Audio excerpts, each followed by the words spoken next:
Once upon a time, there were two groups of people who lived many years ago, but whose influence is still with us today. They were very different from each other, representing opposite values and traditions, and I think it is appropriate for you to be reminded of them on this day, because sooner than you know it, you must align yourself with the spirit of one or the spirit of the other.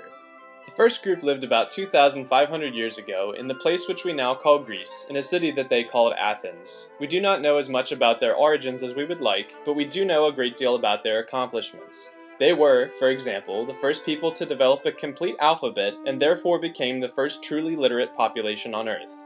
They invented the idea of political democracy, which they practiced with such a vigor that puts us to shame. They composed and sang epic poems of unsurpassed beauty and insight. They wrote and performed plays that, almost 3 millennia later, still have the power to make audiences laugh and weep. They even invented what today we call the Olympics, and among their values none stood higher than that in all things one should strive for excellence. They believed in reason. They believed in beauty. They believed in moderation. And they invented the word and the idea which we know today as ecology. About 2,000 years ago, the vitality of their culture declined and these people began to disappear, but not what they had created. Their imagination, art, politics, literature, and language spread all over the world so that, today, it is hardly possible to speak on any subject without repeating what some Athenians said on the matter some 2,500 years ago. The second group of people lived in the place we now call Germany and flourished about 1,700 years ago. We call them the Visigoths, and you might remember your 6th or 7th grade teacher mentioning them. They were spectacularly good horsemen, which is about the only pleasant thing history can say of them.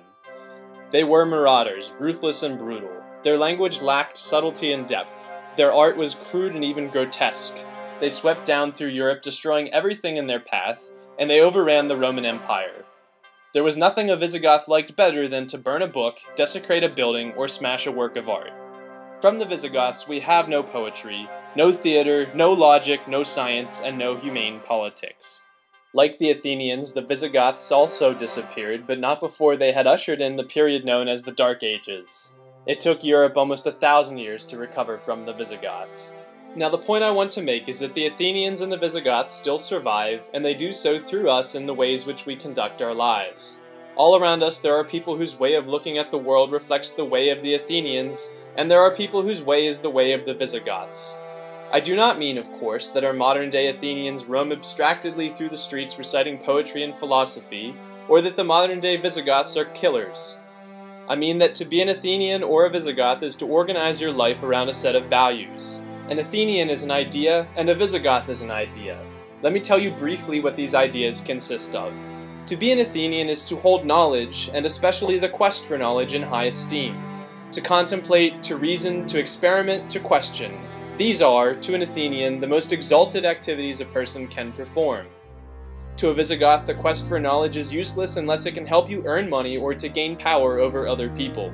To be an Athenian is to cherish language because you believe it to be humankind's most precious gift.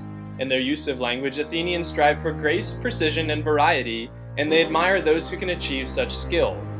To a Visigoth, one word is as good as another, one sentence is indistinguishable from another. A Visigoth's language aspires to nothing higher than the cliché. To be an Athenian is to take an interest in public affairs and the improvement of public behavior. Indeed, the ancient Athenians had a word for people who did not.